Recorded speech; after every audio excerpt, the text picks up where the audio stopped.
Hi అండి అందరికీ. అందరు ఎలా ఉన్నారు? ఈరోజు చికెన్ లివర్ ఫ్రై చేస్తున్నా అండి. సో దాన్ని ముందుగా చికెన్ని బాగా కడిగి పక్కన పెట్టేసుకొని ఒక గిన్నెలో వాటర్ పోసుకొని మళ్ళీ పసుపు ఉప్పు వేసుకొని లివర్ని బాగా ఉడకబెట్టుకోవాలండి.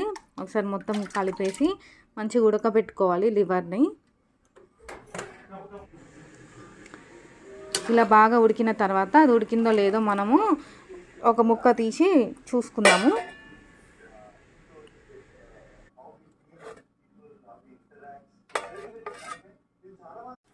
మంచిగా ఉడికిందండి లివరు. దాన్ని పక్కన పెట్టుకొని నేను ఒక 3 స్పూన్ల ఆయిల్ తీసుకొని అది ఆయిల్ వేడైనాక లివర్ మొత్తం అందులో వేసేసుకున్నాను అండి. ఆయిల్లో అది మంచిగా వేగాలన్నట్టు అండి. లివర్ అనేది ఎర్ర రంగు రావాలన్నట్టు. మంచిగా నూనెలతో ఒక 10-15 నిమిషాలు పడుతుంది మంచిగా వేగడానికి. ఒక 5 నిమిషాలు మూత పెట్టుకొని మళ్ళీ ఒక 5 నిమిషాలు అట్లా చూసుకుంటూ కలపాలండి. ఇట్లా రావాలన్నట్టు కలర్ అనేది. లివర్ అనేది ఇట్లా మంచి కలర్ వచ్చినాక మనం ముందుగా ఇప్పుడు నేను చూపిస్తున్నా చూసారా అట్లా రావాలి. మనం ముందుగా కోసి పెట్టుకున్న ఆనియన్ కరివేపాకు వేసుకుంటున్నా అండి. అది వీడియో స్కిప్ అయింది. చిటికాడు ఉప్పు వేసుకోవాలి, ఎందుకంటే మనం ఉప్పు వేసుకొని ఉడకపెట్టుకున్నాం కదా, ఉప్పు పసుపు వేసుకొని. సో ఉప్పు పసుపు అంత పట్టదు, కొంచెం పడుతుంది, చూసి వేసుకోండి.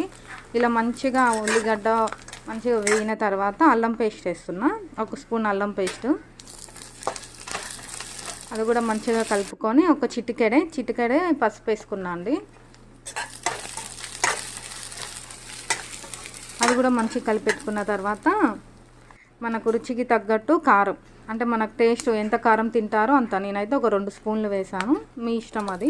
మీకు ఎంత కారం తింటారో అంత కారం వేసుకోవచ్చు. అది కూడా మంచిగా కలిపెట్టిన తర్వాత 1 స్పూన్ ధనియాల పొడి వేసాను అంతే. కొంచెము చికెన్ మసాలా కూడా వేసానండి.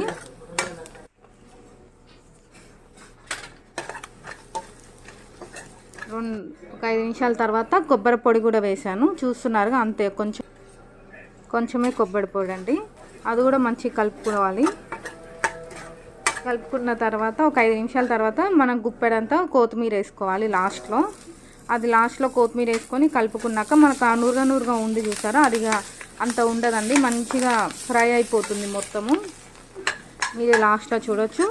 ఒక 5 నిమిషాలు అట్లా వదిలేసిన తర్వాత మనకు ఎంతో గుమ్మగుమ్మలాడే లివర్ ఫ్రై రెడీ అవుతుందండి. ఇలానే ట్రై చేయండి. యాస్టీజ్ చాలా బాగా వస్తుందండి. నేను ఇప్పుడు రైస్లో కూడా టేస్ట్ చేసి చెప్తాను, మీరే చూడొచ్చు ఆ ముక్క ఎంత బాగా అయిందో. చాలా బాగా కుదిరిందండి. థ్యాంక్స్ అండి. Thanks for watching. Please subscribe my channel.